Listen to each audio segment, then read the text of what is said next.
मरेपर्यंत त्याचा तो बोट सोडणार नाही, हे 100%.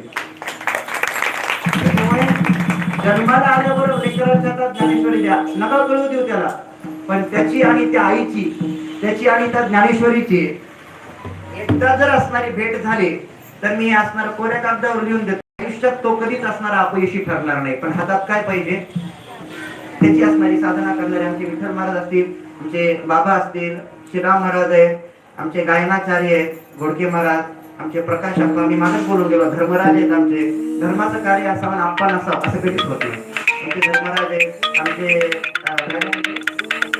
महाराज असतील, आणि आमचे बाबा रामगडाची भीती करून आणि तरी पण आज उभा आहे, म्हणजे खरंच क्षमता म्हणायला पाहिजे माणसामध्ये. आमचे विनेकरी बाबा असतील, मृदुंगावरती सुंदर स्त्राव असणारे आमचे नावकरी वाघमारे महाराज, उलट झालं जरा, आणि त्यांची नावकरी वाघमारे महाराज असतील, तुमच्या समाधीवरती साधू महाराज, सगळ्यांचे असणार अनुषंगाने आणि सगळे ऐकायला आलेले आमचे शिंदे गुरुजी आणि अशोक महाराज, सगळे जण असतील, माझ्या प्रेमाची मंडळी, सगळ्यांना असणार मी धन्यवाद देतो आणि अभंगाला असणार सुरुवात करतो. विठाला विठाला.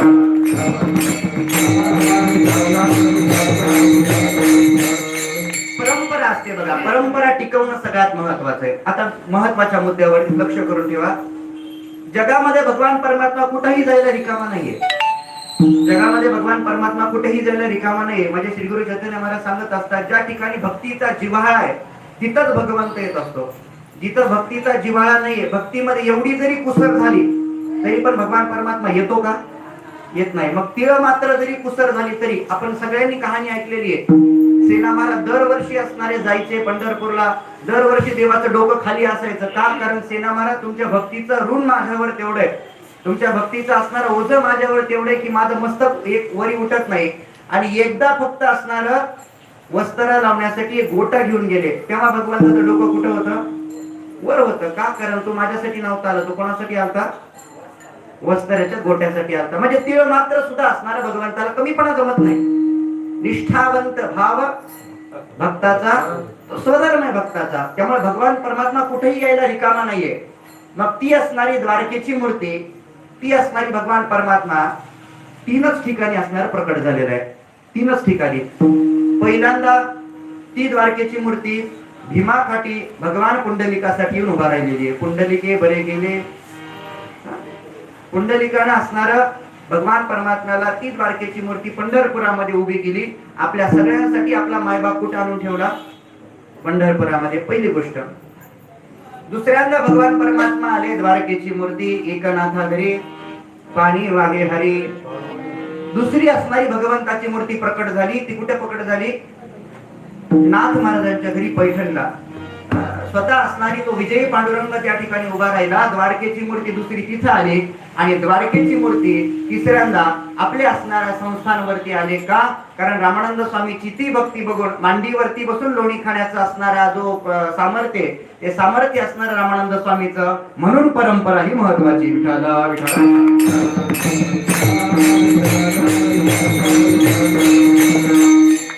जेवढे पंढरपूरचे भगवान परमात्मा त्या ठिकाणी सामर्थ्य आहे, जेवढं पंढरपूरच्या भगवंताचं दर्शन केल्याचं पुण्य प्राप्त आहे, तेवढंच पैठणच्या विजयी पांडुरंगाचं दर्शन केल्याचं पुण्य प्राप्त आहे.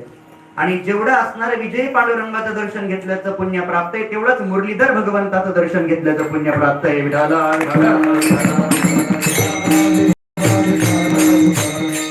परंपरा असते, परंपरा टिकवणं महत्वाचं असतं. काही परंपरा वेळे खातर मोडाव्यात आणि काही परंपरा जन्म आहे नाही, चंद्र सूर्य आहे तोपर्यंत जोपासाव्यात. चंद्र सूर्य आहे तोपर्यंत जोपासाव्यात.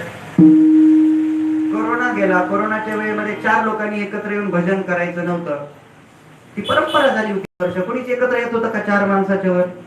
पण कोरोना संपल्यानंतर ती परंपरा आपण पाळली का? परंपरा पाळली नाही. पुन्हा 4 लोक एकत्र येऊ लागले, पुन्हा भजन सुरू झालं, म्हणजे ती परंपरा मोडीत काढली. पण अखंड वर्षानुवर्षे भगवान शंकरापासून सुरू असणारी वारीची परंपरा आज सुद्धा खंडित झाली आहे का? अखंड परंपरा त्या ठिकाणी सुरू आहे. ही परंपरा असते. एकदा काय झालं, एकदा वेदांतचे महर्षी वेदांत असणारे शिष्याला शिकवत होते, वेदांत शिकवत होते.